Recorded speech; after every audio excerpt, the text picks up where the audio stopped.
Good day, Canada. Good evening, Asia. It is Thursday, 11 a.m. here in Toronto, and it is time for our regular webinar on immigration and visas to Canada.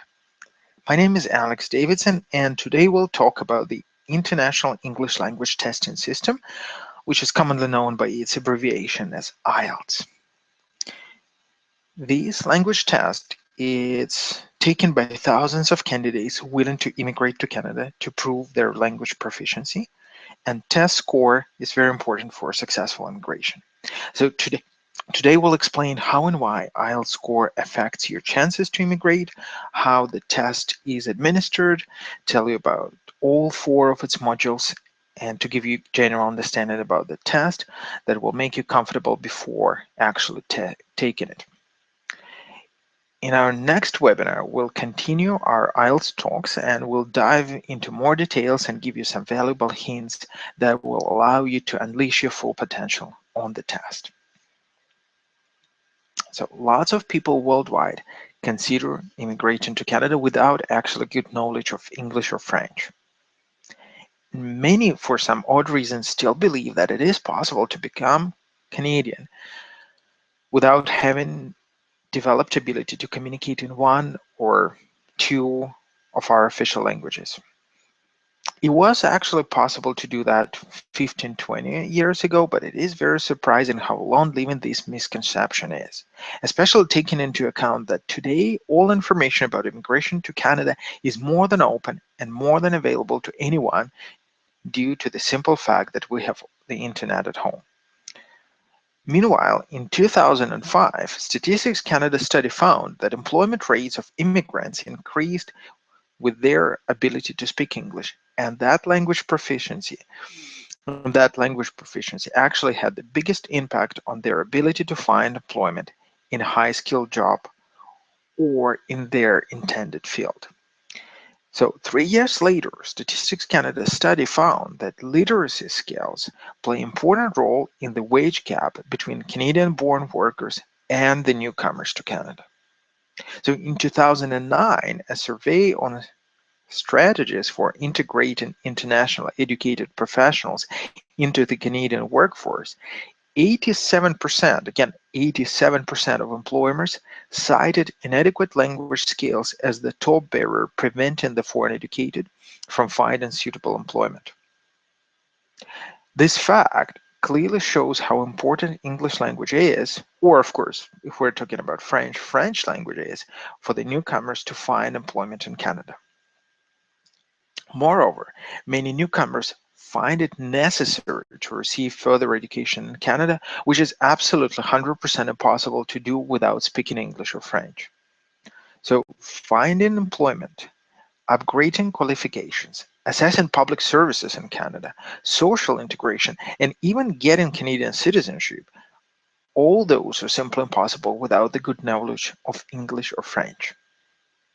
That is the reason why majority of Canadian immigration programs include strict language requirements. Immigration pathways for those without good English or French are extremely limited, so candidates might either be sponsored by their close relatives or invest millions of dollars into the Canadian economy. There are 3 language tests which are used by Citizenship and Immigration Canada to verify candidates' language proficiency. Today, we'll of course talk about one of them, International English Language Testing System, or IELTS. This test can be taken virtually in any large city of any country in the world. If you decide to sit an IELTS test, first thing to do is to visit the website, which is www.ielts.org, to find the nearest testing facility and its schedule. You'll have to register for the test in advance, usually about a month or 2 before the test date. After the test, it will usually take about 2-3 weeks for the test results to be available. There are 2 versions of IELTS language test, that is IELTS General and IELTS Academic. If you're planning to immigrate to Canada, other than through graduating from a Canadian college or university, you have to take the general test.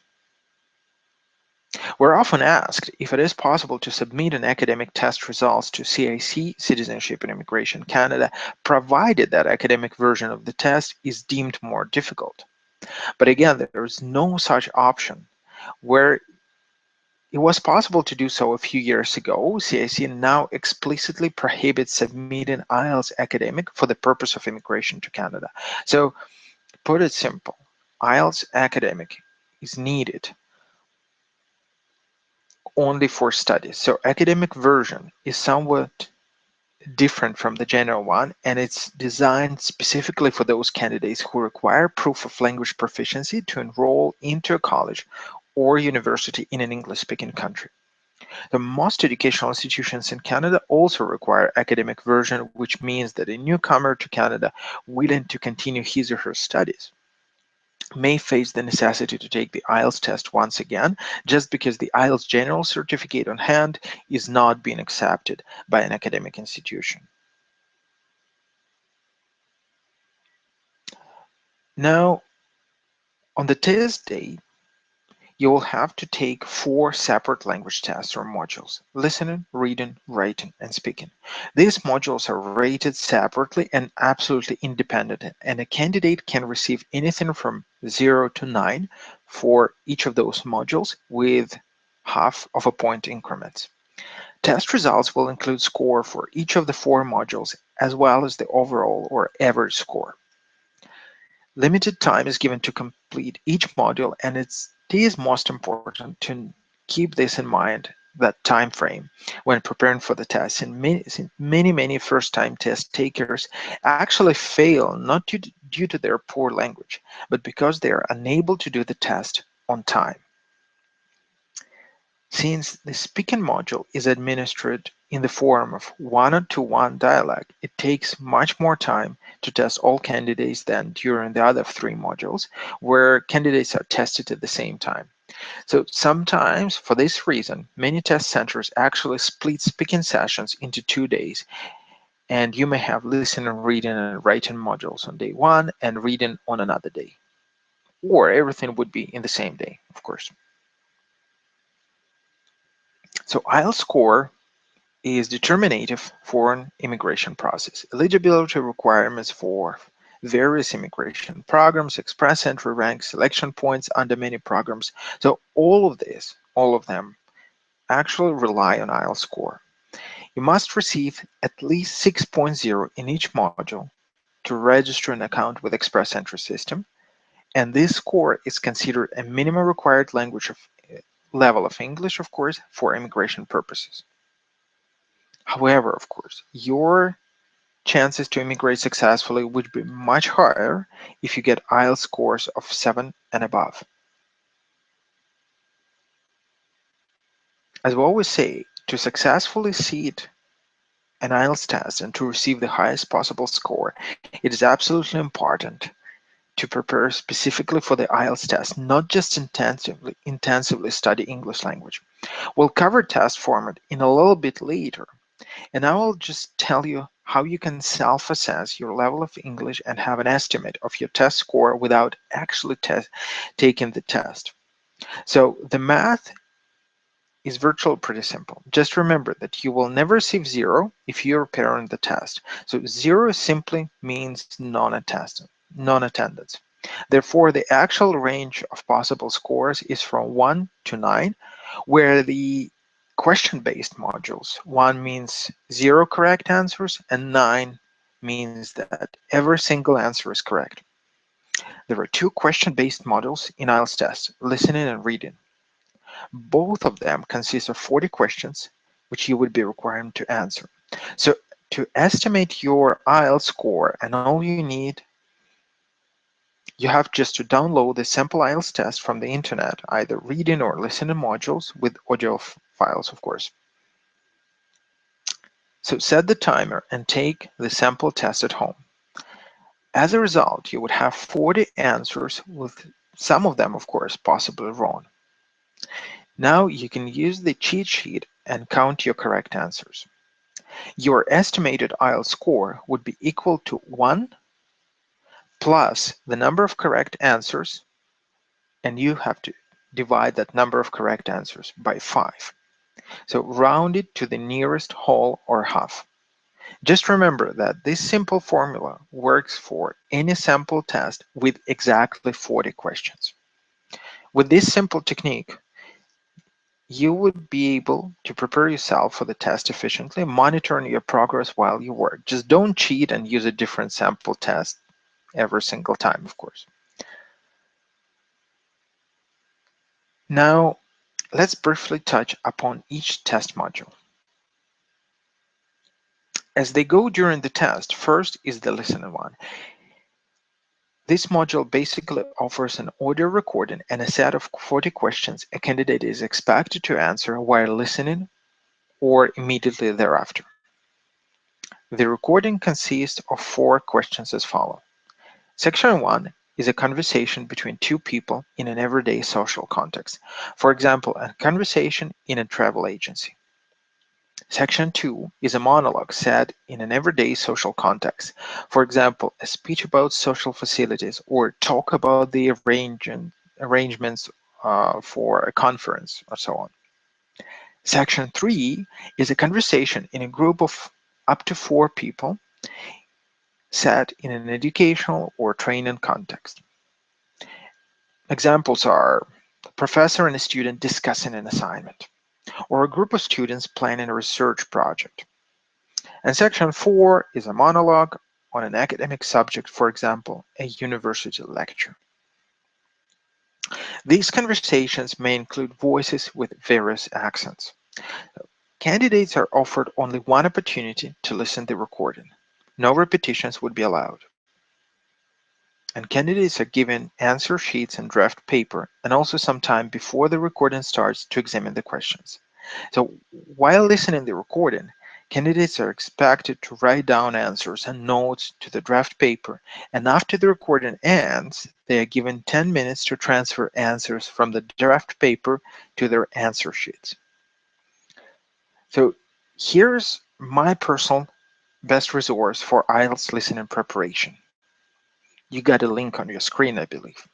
So since IELTS listening module tests your understanding of various accents, it's a very good idea to listen to the radio podcasts where all of these accents are used. You could either follow the link on the screen, or you could just Google for the BBC World Have You Say podcast. That's probably the best source of actual unbiased discussion on various topics. Simply listen to the podcast every single day on your way from and to work and improve your listening skills dramatically. For years, I hear from different candidates and applicants that this was one of the best podcasts they were able to find. So please use the BBC World Have You Say. It's absolutely free as your listening training. Now, the next module is reading, which is often considered the most simple one because it involves no creativity and allows to examine the test material carefully to find the correct answers. While listening module is the same for both versions of IELTS, general and academic, reading module is different. For a general version of the test, candidates are usually given the following 3 sections to work on. Section 1 contains 2 or 3 short factual texts on one of which might be composite, like consisting of 6 to 8 short texts related by topic. For example, it could be the job postings. Topics are relevant to everyday life in an English-speaking country such as Canada. Section 2 contains 2 short factual texts focusing on work-related issues such as applying for jobs, company policies, terms, conditions, workplace facilities, like staff development, training, and so on and so on. Section 3 contains 1 longer, more complex text on a topic of general interest. And all texts are taken from notices, advertisements, handbooks, official documents, books, magazines, and newspapers. Roughly, altogether, all of these texts are about 2,500 words, or between 4 to 5 standard pages. In 1 hour, you're given 60 minutes, candidates are expected to answer all of the 40 questions. Questions can be of the following type. It could be a multiple choice. It could be identifying information that's false, true, information is not given. It could be identifying a writer's views. Again, yes, no, and no given. It could be information matching. It could be matching headings, matching features, matching sentence endings, sentence completion, summary completion, notice completion, table completion, flowchart completion, like diagram label completion, and so on and so on. Here are a few links right on your screen, which I found with a good number of sample reading tests. My personal opinion is that I would recommend anyone to work on all of those sample tests before heading for the test. It's free. It does not require you much of that work. You could spend an hour a day, 2 hours a day to work on that. But those texts are pretty much similar to the actual contest you would be able to see on IELTS test. So practice it. It's absolutely free. Now, writing. As with the reading module, writing is different for general and academic IELTS versions. So today we're talking about the general version, for which the writing module consists of two tasks. The task number one, candidates are presented with the situation and asked to write a letter requesting information or explaining the situation. The letter may be personal or semi-formal or neutral in style. In task number two, candidates are asked to write an essay in response to a point of view, an argument, or a problem. Since the test version is general, topics are usually of a general interest. The first task is expected to be about 150 words or more, while the lower limit for the second task is 250 words. Also, the second task contributes twice as much to the module score as the first one. It is essential to comply with the word count requirements, of course, when testing this module, and therefore it's a good idea to allow some extra time to count words in each text after its completion. The secret here is to write down as many essays as possible, trying to improve your writing skills while coping with the time. Here's the blog with a number of pretty good writing topics you may use for your practice. So that is the link, again, with the absolutely free writing topics which you could use for preparation. Well, and the very last testing module is speaking, which is the same for both general and academic versions. As I already said, speaking ability is assessed individually rather than in a group. A candidate will have a personal conversation with a native speaker, and this conversation is organized as follows. Part number one, introduction and interview, which usually takes about 4 to 5 minutes. The examiner introduces himself or herself to a candidate, then a candidate introduces himself or herself and confirm his identity. The examiner asks a candidate general questions on familiar topics, for example, about home, family, about your work, studies, your personal interests. Section number two, or part number two, is individual monologue of 3 to 4 minutes. So the examiner gives a candidate a task card which asks to talk about a particular topic and which includes points to be covered in the monologue. A candidate is given just 1 minute to prepare and a pencil and paper to make notes. A candidate then talks for 1 to 2 minutes on a given topic, and the examiner may then ask 1 or 2 questions on the same topic. Part 3 is a two-way discussion of 4 to 5 minutes. The examiner asks further questions which are connected to the topic of Part 2.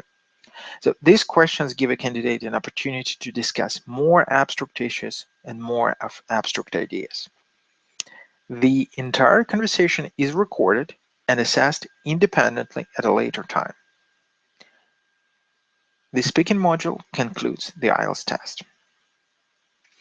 So here's what I personally believe being very useful. Take some time and find yourself a native speaker who is a professional IELTS teacher and practice with him or her for a while. You do not necessarily have to have that person sitting in a classroom with you. No, there is a number of online schools or online tools offering Skype classes with such teachers one-on-one. The one I personally checked and found useful is this Buddy School. You could just get there, log in, I believe it should be free, look for the teacher which you like, try a sample class with him or with her, and get a few lessons. It'll give you a pretty good idea how actual IELTS speaking test would look like. Just remember, out of the number of those teachers on Buddy School, on other websites, look for a professional IELTS tutor, not just for the native speaker. You're preparing for the IELTS test, not just mastering your English. Therefore, professional tutor would be strongly recommended. A key to high IELTS score is quality preparation for the test.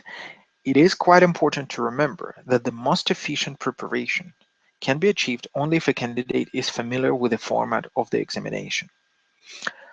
Our experience clearly shows that even native English speakers who are not exempt from taking the IELTS when immigrating to Canada. For example, Americans, Irish, British, they all require to take IELTS test when immigrating to Canada. Even them, very rarely they receive high scores such as 8.5 or 9 if they neglect to familiarize themselves with the features and particularities of IELTS test. Fortunately, there are lots of IELTS preparation materials available online. Those links which I shared with you, right? Just use Google, there are tons and tons of information. Besides, you could always take a good IELTS preparatory course. Thanks to the internet, there are lots of available teachers from Canada, from United States who are preparing for IELTS online. You do not necessarily have to have those people sitting with you in a classroom, or you can use them as an additional tool to the classroom. You can also achieve, of course, amazing results if you prepare for the test yourself. I mean, absolutely, just do your due diligence. Register for our next webinar in which we will be covering in detail two important topics. We'll be talking about self-preparation tips and hints. We'll tell you more about specific difficulties which you may face during the exam, not necessarily during preparation, like how to work it out on the exam. Well, as I always repeat at the end of each webinar, if you're looking to assess your chances, see how you may come to Canada. You have pretty much two major ways to do that. You may contact our trusted team in Bangladesh, Visa Center Inc., or come to us directly. Visa Center in Bangladesh is our local foothold, our local team who supports applicants and helps us all to assist you in legal immigration ways. Please also feel free to check our YouTube videos of previous webinars. They're all recorded, they're all free, they're all available, and they consist of tons and tons of information of various immigration programs. Well, of course, please give us like, +1 on Google+, share the presentations. The more people would know about legal immigration ways, the more people would know how to prepare properly for IELTS, for language tests, the lesser chance would be there for fraud and for cheating in immigration. In about a week, we would continue talking about IELTS, and this time we would discuss exam process in details. We'll talk about resources, as I said, about the tricks. We will be focusing more on the exam itself. Thank you all for listening today. Stay tuned with us, and at this point, goodbye.